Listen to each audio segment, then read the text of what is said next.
Thank you so much for joining me.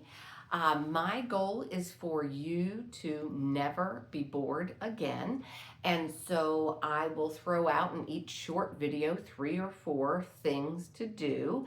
And the idea is you will take 1, 2, 3, or 4 and you'll tweak it a bit for it to make a little bit more sense for you. And you will not be bored. So I jot down my things to do because I can get sidetracked sometimes and go off on a tangent, and I have to try to rein myself back in.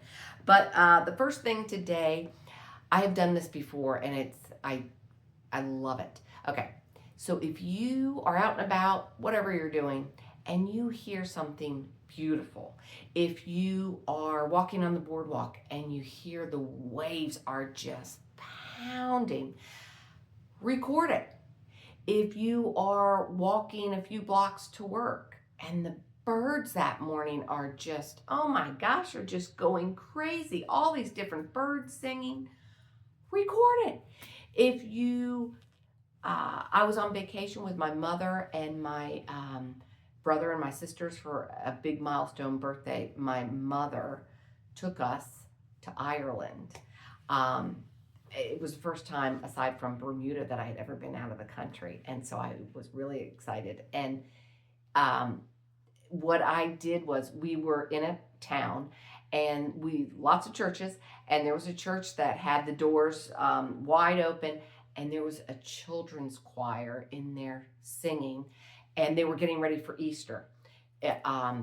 And I'm telling you, it was one of the most beautiful sounds I have ever heard in my entire life. My brother was with me, and my I think my sisters and my mother had went into a shop or something, and my brother and I both just stopped on the sidewalk and listened for a few minutes because it was gorgeous. And the last few seconds, I hit record, and I love going back to that video. And so anyway, if you hear beautiful sounds, whatever might be beautiful to you, record it on your phone.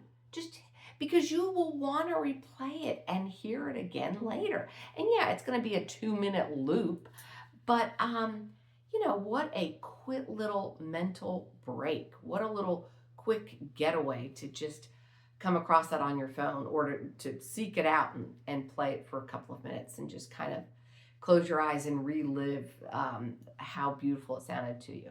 So that's something you can do. The next thing, all right, join a club. There are so many different things that appeal to different people, and there are clubs for just about all of it. And no, you're not in junior high anymore. It's been a while since you've been in a club. You'll find it so beneficial. If you love to garden, if you love being outside and doing yard work, join the garden club. Meet people who also enjoy gardening. There's just, like I said, there's a club for everything. I was talking to someone not too long ago, and they were in a dodgeball club, dodgeball club. Someone else joined in and said their sister was on a kickball league.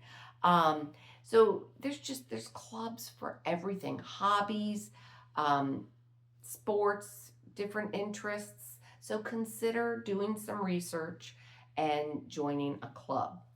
My granddaughter loves to run, and she just joined a running club. I was so happy for her. So she was really excited about it. And it was really neat because she did all the research herself online and just went to her parents and said, hey, I want to join this group. They meet at this park every Tuesday and Thursday, and then we have runs on the weekends occasionally. And so anyway, it was kind of something that was a little bit independent for her, just to take to have the motivation to do that on her own. And I was impressed. I told her I was proud of her. So consider joining a club. Okay. And this may be a turnoff to some, because honestly, at first glance, it's not appealing to me. Go to a museum.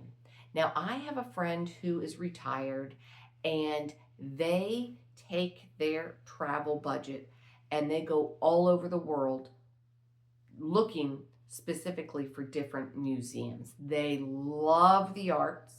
Um, and they just find it so rewarding and so enjoyable. I love a good painting, don't get me wrong. I love art, but to spend hours walking around a traditional museum is not necessarily me. Maybe I'll change my mind at some point, but um, when I say a museum, where I live, we have a lot of museums that are not traditional museums, as in artwork hanging on the walls. We have a lot of Victorian homes that are opened up, and they have period furniture and decor, and they talk about lifestyles at that particular time when that house was built. I love that kind of thing.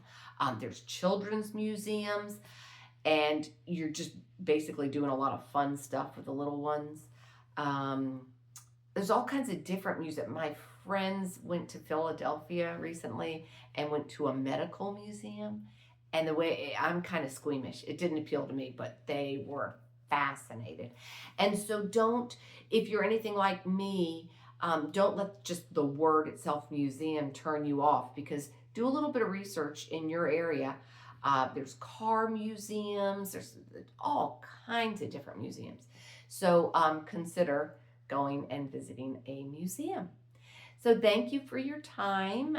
Please like and subscribe, and I will be back very soon with more things to do. Thanks again.